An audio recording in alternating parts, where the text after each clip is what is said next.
What's up? Oh, yeah. I want to talk to the tight ends coach, huh? About time, huh? About time we get some respect around here, dude.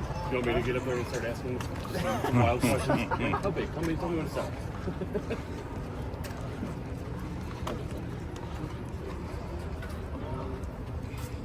What's up, guys? Start. We good? Go for it, Just Zach Atkins, new tight end in your room. What are you seeing from him, and how is he going to be a tool in the offense this season? Well, the last two practices have been like his first practices being back. He was out for a couple weeks there, dealing with some. But since we've had him back, he's been productive. I think he does a really good job running and catching the football. But now we just got to work on techniques, and we got to work on the playbook, seeing the signal, processing the signal, and then executing his job. Adam, go ahead. Savell Smalls obviously was a converted player to your room last year. How have you seen his development from that experience last year? Savell does anything you ask him to do, and he's really come a long way. He was put in an uncomfortable situation last year, asking him to do something that he hasn't really done, but he's totally embraced it. He's like very coachable. He works at the position. He embraces the position, and we've seen growth from last year to this year. Shoot, we've seen growth from spring practice 1 to where we're at now. He just keeps getting better and better, and that's what I expect from him at this point. So he's doing a great job. Coach, as a follow-up to Savell, do you see a difference in his mentality? Whereas last year maybe it was such a new thing, maybe he hadn't totally bought into being a tight end, whereas now maybe he is? I don't know. He's always been bought in, to be honest with you. Like from day one, he was put in that position, and he was really bought in. Like he's coachable. He's spending extra time on the field, going through his footwork or really catching footballs. That was the thing for him. It's unnatural being a D lineman and doing this every play, and now having to play tight end, and it's different hand placements, and now you're catching the football at different angles. So he's had that same mindset the whole time, to be honest with you. He's been great. Just want to go back to Zach Atkins. Just what made him an intriguing target for you guys in the portal? He could run and catch. He had a chip on his shoulder. Like he's a D2 guy. But he had all the tangibles and all the qualities and traits that we look for. He could run, he could catch, he had the length, he was really tough. Like on his tape, we saw him striking people. Like he wasn't afraid to put his face mask in people and use his hands. So that's something to really look for the tight end position, especially here. Like we want guys that can run and catch, obviously, but guys who are willing and guys who are going to embrace your mindset and strike someone, like that's what I saw on his tape. And the fact that he's coming from the Division II level and he's elevating, that guy's got a chip on his shoulder. He shows it every single day. Coaches, what have you seen from the freshmen that you have in your room, and how is it bringing those guys along to be game ready as true freshmen? So again, I've seen tremendous growth from Corbin from day one to where we're at now. Like again, he played in an offense throughout high school where he's detached a lot, and he could run, he could catch. We knew that. Big kid, he's got the length, he's got the size, he's going to be strong enough. Like now that's on me. I got to work out the techniques. I got to work out the footwork. I got to work out the hand placement, and really just the run blocking aspect of it. That's what he's got to embrace, and that's what he's doing right now. So like, he got off to a slow start, and that's going to happen when you're a new guy. Like he should be going to prom next week. You know what I mean? He really should. But he's here. He's playing college football. We just throw him into the fire, and he's handling it. He's seeing growth. He's going through adversity every single day, but he loves it, and he's a really coachable kid. So I'm excited to see his growth. I think he's going to be a great player. Hey, Coach, what do you think consistently having a tight end, maybe even two tight ends on the field, can do for the identity of this offense here in 2025? Well, I think it'll show a commitment to running the football, right? Like if we got two guys that can do it, the defense, they got to play us honest. If they know there's a tight end on the field that could run and that could block, now the defense, they got to play more vanilla. And they got to decide what they got to do. If they're playing the run, well, we may have a vertical threat now in the pass game. If they're playing the pass, now we could line up in 11 or 12 personnel, and we could run the ball. So I think having a capable tight end that could do all those things, it makes the defense play honest. Pat, go ahead. Coach, obviously, tight ends have been a huge part of the passing game the last few years. When you talk to recruits, whether it's prep guy, portal guy, what's your message to them about Colorado being a place they can flourish? Our message is you make the personnel, right? You make the personnel. We sat in 10 personnel last year. We had really high-quality receivers, right? So us as coaches, I mean, we look at it from a 30,000-foot view, like we're going to put the best players on the field.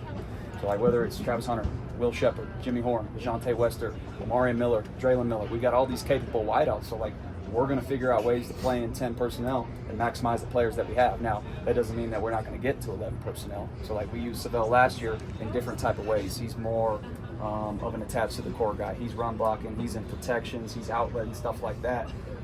But now you bring in other guys to the mix that can do those things. So like if you could demonstrate that you could run and you can catch and you could do everything that we're asking a tight end to do on offense in all phases, then like you're going to make the 11 personnel, if that makes sense.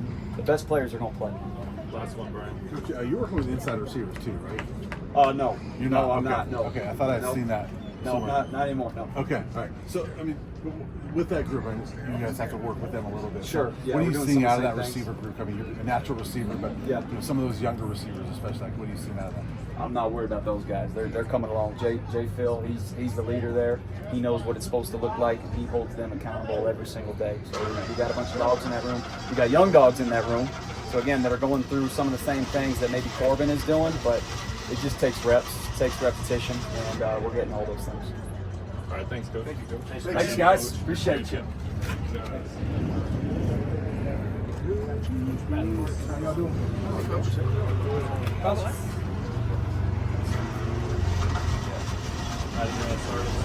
What have you seen out of your group through these first 11 spring practices? I see them out there competing, man. That's the main thing you're looking for, especially in the defensive backfield. You want guys that compete, not just one play, but compete every play. Even when you beat, those guys come back up there, the next play is still competing. And the confidence level is key to get man on the outside. So if they keep building their confidence, man, I think working on the new techniques and new skills, man, I'm really impressed with how they work in each and every way. We know what DJ McKinney can provide to the field last season. What are you seeing from him this spring and this season, and what is he going to be to your program? The thing that we're trying to work on with DJ is more, we know he was good last year, right? So there's some things he has to work on. He had to let go of the security blanket for him to be great. All right, so those things are really challenging him each and every day to come out here and work on those techniques. If he wants to be great, if you want to be good, he just stay where he is. But he's really been working hard on some of the things that he's not comfortable doing, but it's gonna make him be a great player and make him, help us out on the defense. Jack, you going? Want to ask him, both of your sons are on this team. What's that been like for you? It's cool, you know what I'm saying? But I'm pretty sure it's harder for them. You know what I'm saying? I'm a hard guy, but it's nice. Cole's in my room, so I expect a lot out of him. He's working hard, but it's exciting to see him out there every day, see him growing and learning each and every day. So man, it's a dream come true for me. When we talked to Coach Livingston, he referred to Preston Hodge as maybe kind of like the guy who stirs the drink for your defense. How important is he to what you guys do, and how big was it to get him back? He's going to be huge, man. I think he's a guy on our football team that actually got another chance, right? So he was actually supposed to be, he had exhausted all his years. So I think he's going to come back with a new attitude.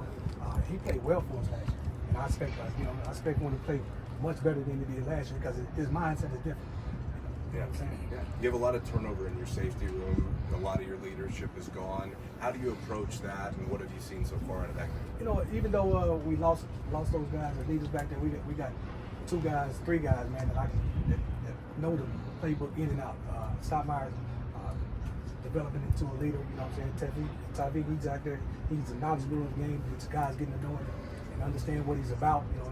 He's what we're about in the defense, And then you got Ben, he's just been stable, man, he's gonna be everything you got each and every play, man. So when you got those guys in the secondary back there just, leading that safety position, man, it's gonna be important that they just continue to be who they are. Brian, go ahead. Coach, Livingston and others have really spoke highly of you and kind of what you mean to this team. And I'm just curious for you, how much do you enjoy coaching, and what do you love about just your profession? I love it, man, because I get a chance each and every day to pour into these kids, man. A lot of those guys in my room got the dreams and the aspirations to be at the next level. I was fortunate enough to play 10 years there, so I could give them that insight on what it's going to take to get there and be honest with them, you know what I'm saying? I think that's the main thing I have with my group is I'm going to be honest. If you want to grow and you want to get where you need to get to, you got to have people be honest with you. And that's who I am.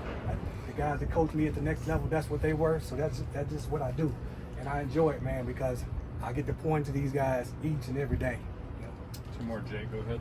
Coach, we saw Makari Vickers posted he had surgery just a few weeks ago or whatever. Do you have an update on his status? And then, two, what intrigued you about him out of the portal? Man, he's a guy that coming out of high school, man, was a great player. You know what I'm saying? I think he got caught up with some injuries down in Oklahoma, but he's a good player, man. He brings a lot of versatility to our secondary. He can play on the outside and the corner. He can go back and play safety, and we also got him playing some nickel. So I'm excited to see him on the grass. It's going to be a while, you know what I'm saying? He just had a surgery, so he's going to be out, you know what I'm saying, until